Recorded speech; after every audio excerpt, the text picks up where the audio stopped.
Hey, thanks for clicking on my video. I am a stay-at-home and work-at-home mother. I have my own business. I am a small business consultant and I love what I do. I did it full-time before getting pregnant, but through my pregnancy I started to slowly trim down some of the work that I was doing. And towards the end of my pregnancy, I was very selective about the different types of projects I was taking on and how many hours I was working. Why? Because I was exhausted and I was having a very difficult time focusing. I didn't know if I was going to go back to working full time, but I knew I had the flexibility to stay at home with my son because I had my own business. After having the baby, I had a nanny here, a nanny there, and tried to get back into the swing of working. But it was very difficult. Sometimes they would go on vacation, or maybe they went back to college. I just felt like I needed more consistency than what I was receiving in order to keep my business rolling. So here I am 21 months later, and I have just learned a lot through that process. And I wanted to share some of those tips with you. So being a work-at-home, stay-at-home mom, no easy task, but it is possible. First, I would say a lot of people have their own businesses and a lot don't.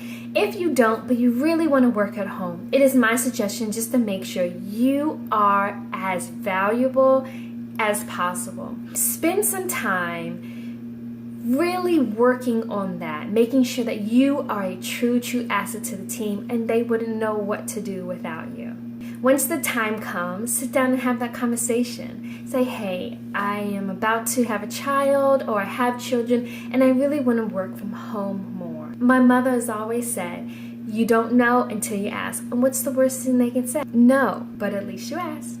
If you are privileged enough to begin working at home, great for you. But those of you who are not, it's never too late to start your own business. Just start small. Think about your passion. Think about what you are really interested in, what you could do all day long, and jump into it. If it takes a financial investment, you have to plan for that, of course, and be creative. But you also can find ways that's very small investment. There's so many resources out there to give different ideas to mothers or parents who want to be at home. So how do I do it? How do I manage taking care of my son full time, having a husband that is a workaholic? He loves to work and I love to support him because I know that makes him feel so happy. But I still have to take care of my own career. One of my biggest fears is losing my skills. Your brain is a muscle. It's important to continue to work it. So currently I work about 10 hours a week. I have an assistant that works about 20, and I have about 4 clients that I'm on retainer with. Of course, you can work more, and some people don't have the option to have assistants. She's virtual, actually. But for our household, that's really what worked best for us. It allowed me to decrease my stress, but still give me the workload I needed to feel fulfilled. So I have 7 tips for you. This may change as I go through the video. You know, sometimes you come up with something a little later. But right now, I have 7 tips. First, you need a schedule for yourself and for your children. You have to know what hours you can actually work. There are a lot of videos on YouTube, I may make one myself, on how to set a schedule and how to prioritize your time. Having a schedule will help you with your time management, and you'll know what time you can schedule conference calls and how much time you can devote to a certain project that you're working on. I think that is truly the biggest tip. Second, you have to have the right work environment. And I'm not talking about your office, I'll get to that one. But as far as the people that you're working with, it has to be flexible and people that are very understanding. Because there are going to be some times when maybe you have a meeting scheduled for a certain time and your child does not go to sleep. What do? You can either have a call with your child sitting on your lap, or you have to reschedule that call. Whatever it may be, you want to be working with the right people that understand. I find that working with other moms is great, and working with other entrepreneurs because they really truly get it. Third, you have to have that drive and passion for whatever you're doing. You have to love what you're doing because it's difficult. When your child goes to sleep or when they're playing with some toys and they're distracted, sometimes you just want to sit down, put your feet up, and get on Facebook or watch a TV show or whatever it may be. Some days it takes a lot in me to say, you know what, Rachel, let's crank for 2 hours. You have to get it done. But I'm passionate about what I do, and I have a drive for success. So it really helps out a lot. Fourth, you have to have a separate workspace. Even if it's a shared room in your living room, or if you do have an office space, like an actual office, that's great. Just somewhere where you can stay organized. And when you leave your family area and go into your office area, you're actually able to really, truly focus. Right now, we're struggling with that. That's why I'm in a different room. My office is directly next to our son's nursery.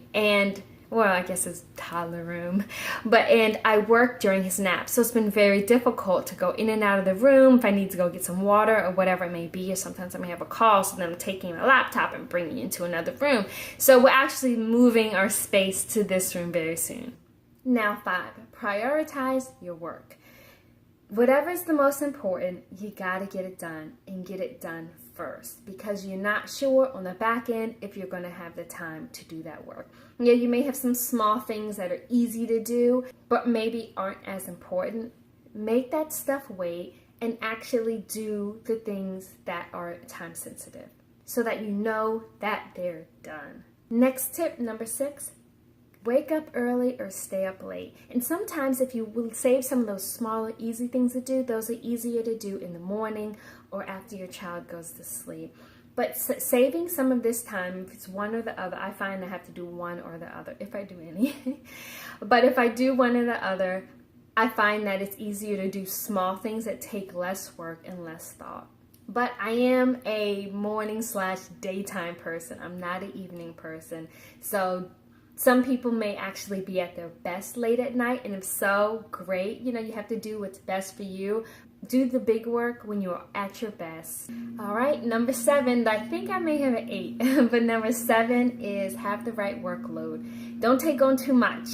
It's just going to lead you to frustration and possibly failure. Have the right workload. If it's this many hours of work or that many hours of work, just figure it out. It's going to take some adjusting. You may scale up or you may scale down, but just really find out the right groove for you. And remember, there may be a week or 2 weeks or maybe even a month where you feel a little overwhelmed or underwhelmed with the work that you're doing. But sometimes that passes and you move into a new system. But regardless, you have to know what type of workload you can actually handle. Now, my bonus drum roll. Surround yourself with people who love and support you. If you know other work at home parents that are in the same battle, the same struggle, or even parents that are working in corporate America, or maybe your significant other, whoever it may be, have that support network.